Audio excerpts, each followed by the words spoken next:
From Tijuana to Toronto, From Mexico City to Moose Jaw, the salsa revolution has hit. So it's now adios ketchup hasta la vista relish, and hello salsa. If you need a pickle, cause there's nothing left to spread. Got a kitchen full of people and there's nothing in your head. We've got all the answers, got a love for you in store. Pickles, salsa, chutney, jelly, jams, and more. Put a lid on it. Put a lid on it. There's just nothing in the world you can't preserve. Put a lid on it.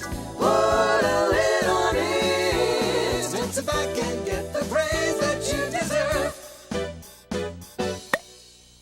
A few tortilla chips, some guacamole, a little bit of cheese, perhaps your neighborhood mariachi band, and a little bit of tequila.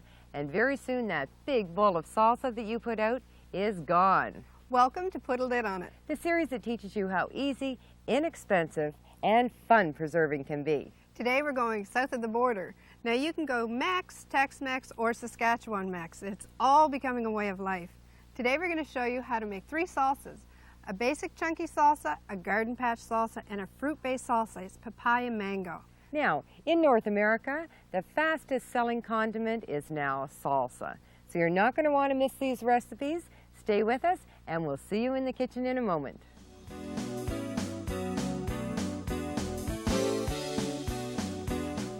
Olé! Today we're going to make some great salsa recipes. Welcome to Put a Lid on It. Jane and I have 3 great salsa recipes for you. The first one's a basic chunky salsa. Then we have a garden patch salsa. And our third one Jane's really familiar with. It's PMS salsa, papaya mango salsa. Now, I don't think that was very nice, Jennifer, but we're going to give you some nice recipes. The first recipe is very easy. I'm going to give you your list of ingredients. You're going to use 4 medium Tomatoes, peeled and chopped, 1 large onion peeled and chopped, 1/2 of a sweet green pepper chopped, 1 to 4 jalapeno peppers depending on how hot you like your salsa, 3 cloves of garlic which we minced, and 1/2 cup each of tomato sauce, red wine vinegar, and chopped fresh parsley. You're also going to need 2 teaspoons of salt, 2 teaspoons of sugar, 1/2 teaspoon of salt, and 1/2 teaspoon of ground cumin. Now, we're going to put everything into our pot. That's all there is to it, and cook it gently for 25 minutes. and we have a little tomato tip that we just found out about recently. If you want to peel your tomatoes and you want it to be really easy, score the bottom of your tomato. Just put a little X on it, put it into a pot of boiling water, and then run it under some cold water, and those peelings just come right off. Well, for the longest time, we just put them in boiling water for about 30 seconds, and it works well too. But just putting that little X on the bottom really helps. So, we're going to combine all of our ingredients. Everything goes in. Now there's a variation on this if you want. You can substitute your parsley for either thyme or basil, equal amounts. And if you do that, you can very easily use this salsa recipe if you're making spaghetti sauce. Yes, if you need a little something extra in your spaghetti sauce, you don't have enough, and it gives it a nice flavor as well. PMS. There's another thing you can do too. We like to use it kind of as a dip. So we might mix it with some sour cream or some cream cheese, dip some nachos into it, and that's great. Very easy, and this recipe will make you about 3.5 cups of salsa. Best time to make it, of course, is when your tomatoes are fresh. Now I'm trying to clean up your little mess here. Now here is, that's our canner. Here is the finished product. Beautiful. What a wonderful aroma.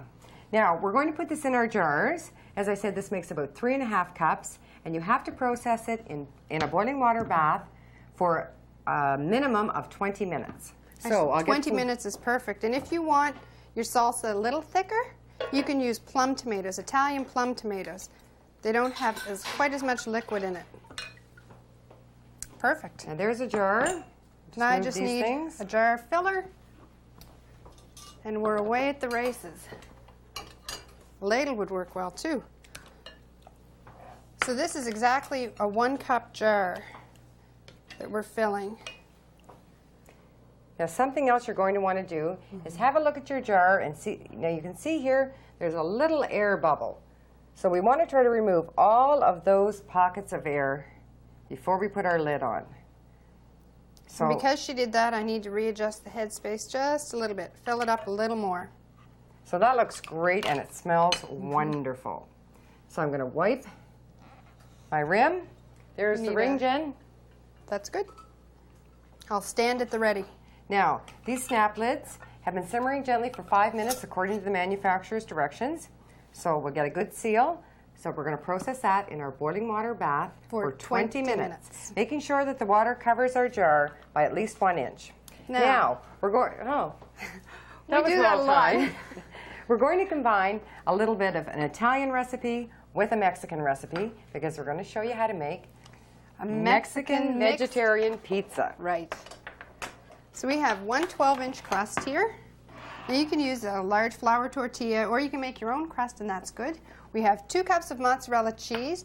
We have 2 jalapeno chili peppers that we've seeded and chopped. We have a ½ teaspoon of ground cumin. We have 1 can of lentils that we've drained. Now you can also use black beans. It's about a 10-ounce can. And 1 of our garden patch salsas. And this is exactly 1 cup, so it's perfect. So you can spread that on just like you would a normal tomato sauce. Now we have to say, this pizza is a real favorite with our production crew. And are those boys and girls big eaters? The girls can keep up with the guys. We mean that in a nice way, crew. A very nice way, but it is a favorite. And chances are, if you try it, your family will soon make it their favorite too. So we're going to put this on. We're going to put everything on except our mozzarella. We're going to put it into the oven at 450 degrees just for 10 minutes. And then we're going to take it out, put our cheese on it, and cook it for another 10 minutes until the cheese is nice and melted and a golden color. Now most often when you're eating pizza, oregano is the spice that's on it, but we've used cumin and it's great. I put a little more jalapeno on Jane's side because she likes it quite a bit hotter than I do. I'm tough. I like it hot, hot, hot. She's tough, all right. Now, if you just scoot out of my way. Now, we're going to put this in the oven for 10 minutes, you said? 10 minutes. And then take it out and put our cheese on. And here is the finished product. It looks maybe like an ordinary pizza, but has a really different taste because of that great salsa we used. And you can use any one of the salsas that we're going to give you today. Well, you can. I don't think they'd want to use that PMS fruit salsa now, Jennifer. It might be a little different, but it would be good. I don't know. We'll give you some other ideas on how to use that PMS salsa, papaya mango salsa. So we'll be back with both of those recipes very, very shortly. And also, did you tell them about changing the heat in their salsa? Oh, adjust it according to how hot you like things. Put a few more peppers in, take a few out, depending on how you like it. Jennifer and I are going to chat a little bit about that PMS thing. We'll be back.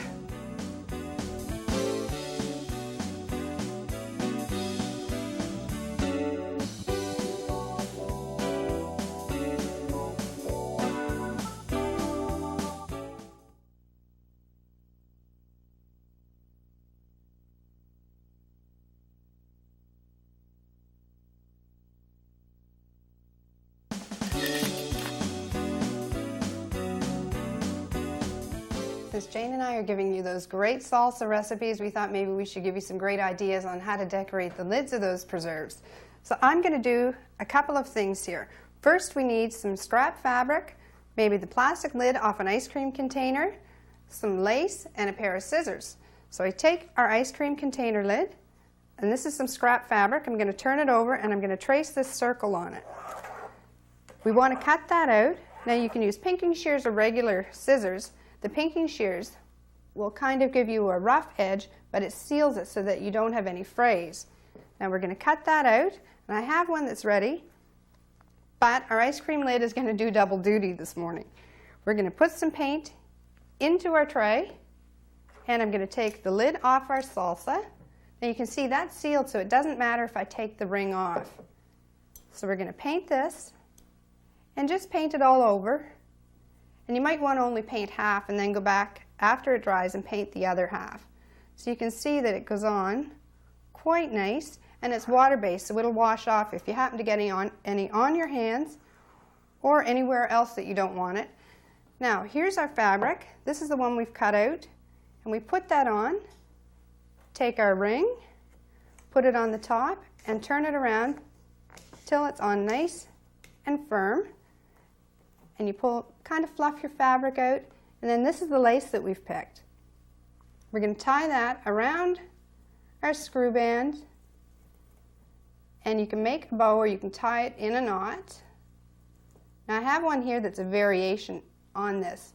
If you didn't want to paint the screw band, you could just put your fabric right over the top and tie your lace onto it. There's all kinds of ideas that you can use to decorate your lids.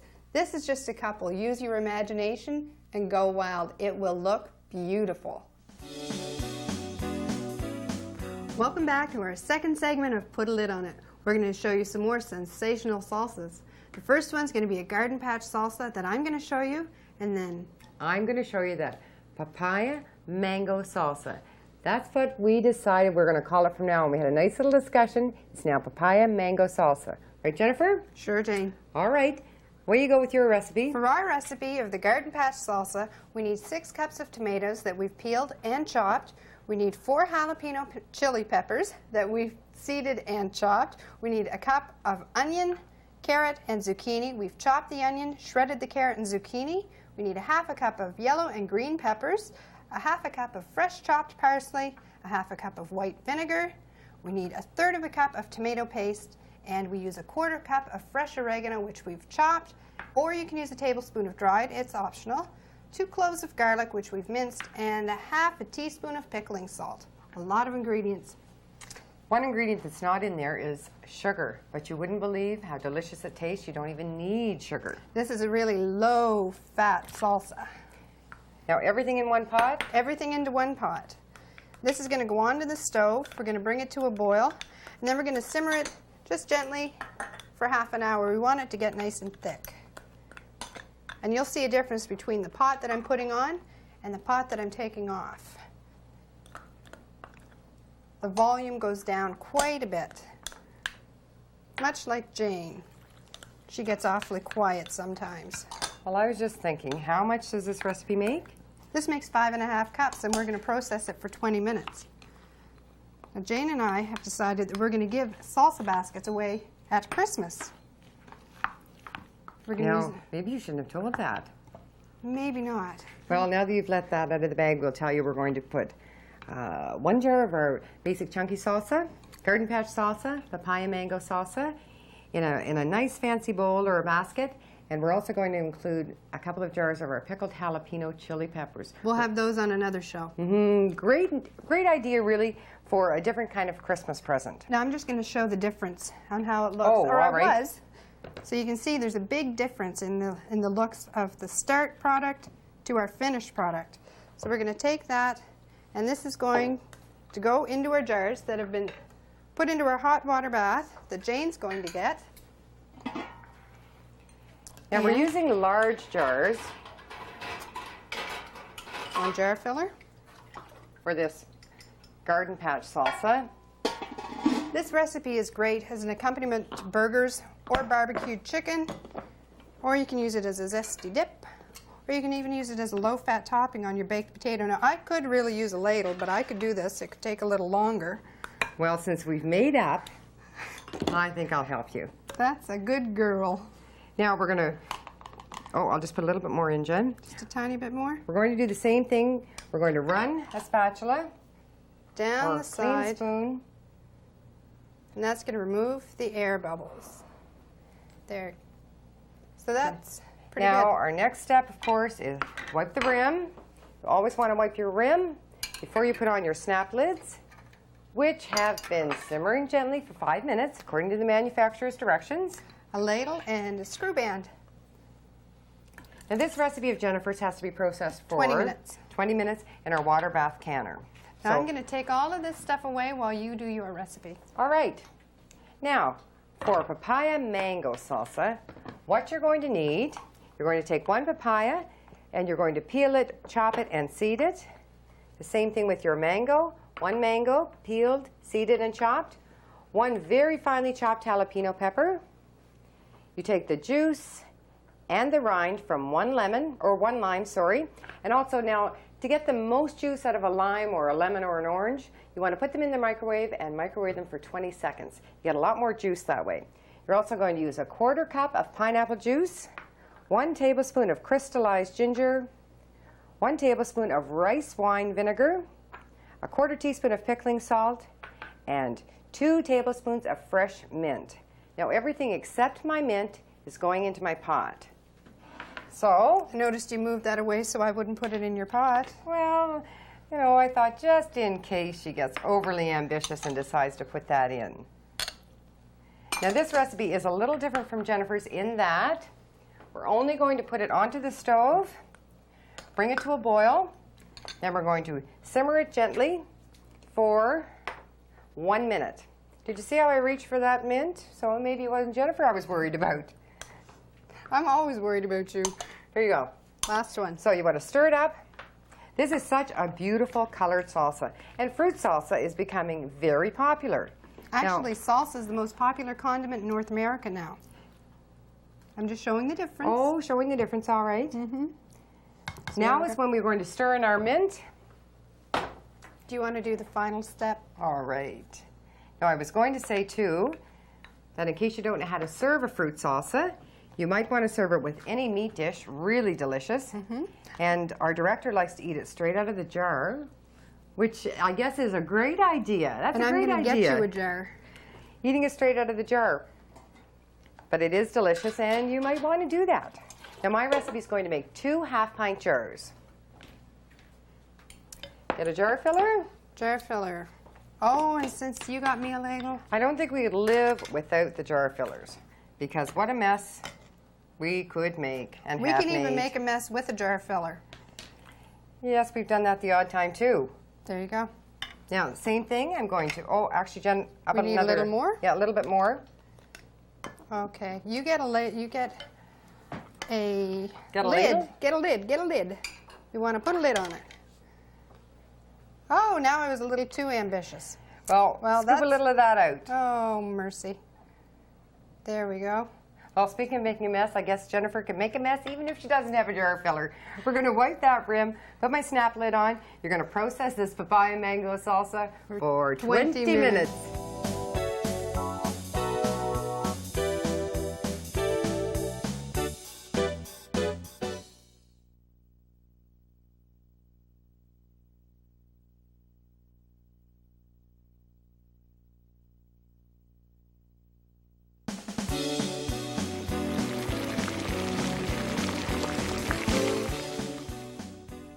Now that we've given you that great salsa recipe using fruit, chances are you're going to want to experiment using different kinds of fruit. But keeping in mind, anytime you make preserves, you want to use the freshest fruit available. And I've got some ideas on how you can buy and keep your fruit fresh. I'm going to start out by talking about blueberries. Now, when you buy blueberries, you want them to be firm, plump, and dry. Now, when you get them home, you can look through and discard any berries that you know are not good. You want to take a shallow pan, line it with paper towel, and place your blueberries in it. Then cover with another layer of paper towel and store in your refrigerator for 10 days. That's how long they'll keep when you do it this way. Now remember, wash your fruit just before serving, not before storing. Now when you're selecting peaches, you might think that you would judge a peach by the blush color, but the best way to judge a peach is by the background color. You want it to be yellow or creamy. You also want to judge your peaches by the color, size, and the peachy smell. Now the best way to ripen peaches, if you want to ripen them fast, is by putting them in a paper bag for 2 or 3 days and leaving them at room temperature. Now for pears, you want to choose pears that are firm to the touch, and don't be misled by any slight blemish here, because that doesn't affect the fruit at all. Also, if you want to ripen your pears faster, store in a paper bag, the same as the peaches, for 2 or 3 days. Now when we're talking about plums, you may or may not know this, but plums ripen faster than any other fruit. So very often they're sold when they're a bit underripe. You want them to yield slightly when you give a little bit of pressure. And these can also be ripened on the counter in a paper bag, but the best way to store ripe plums is in the refrigerator for up to 5 days. Keeping in mind you want to wash your fruit just before serving. So if you want to avoid any of those surprises at the bottom of the fruit bowl, don't just toss your fruit in a fruit bowl, store it the proper way.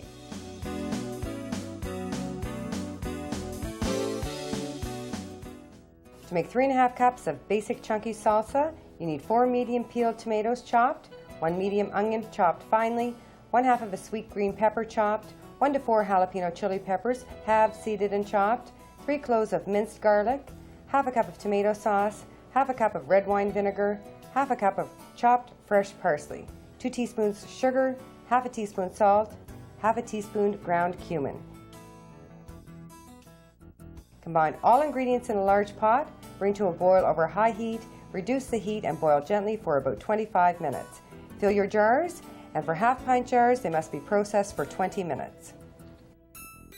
For 5½ cups of Garden Patch salsa, you'll need 6 ripe tomatoes peeled and diced, 4 jalapeno chili peppers seeded and minced, 1 cup each of chopped onion, shredded carrot, and shredded zucchini, 1/2 cup each of chopped sweet green peppers, chopped sweet yellow peppers, and chopped Italian parsley, 1/2 cup of white vinegar, 1/3 cup of tomato paste, 2 cloves of garlic minced, 1/4 cup of chopped fresh oregano or a tablespoon of dried oregano, 1/2 teaspoon of pickling salt. Place all ingredients in a large saucepan and bring to a boil over high heat. Reduce the heat and simmer for 30 minutes or until it's thick. Put your salsa in your jars and process for 20 minutes. To make 2 half-pint jars of papaya mango salsa, you need 1 papaya and 1 mango seeded, peeled, and chopped, 1 jalapeno chili pepper finely chopped and seeded, the juice and grated rind of 1 lime, 1/4 cup of pineapple juice, 1 tablespoon of finely chopped crystallized ginger, 1 tablespoon rice wine vinegar, 1/4 teaspoon of pickling salt, and 2 tablespoons of chopped fresh mint leaves. Combine everything except your mint leaves in a large pot, bring it to a boil over high heat, reduce and boil gently for 1 minute. Stir in mint, put your salsa in jars, and process for 20 minutes.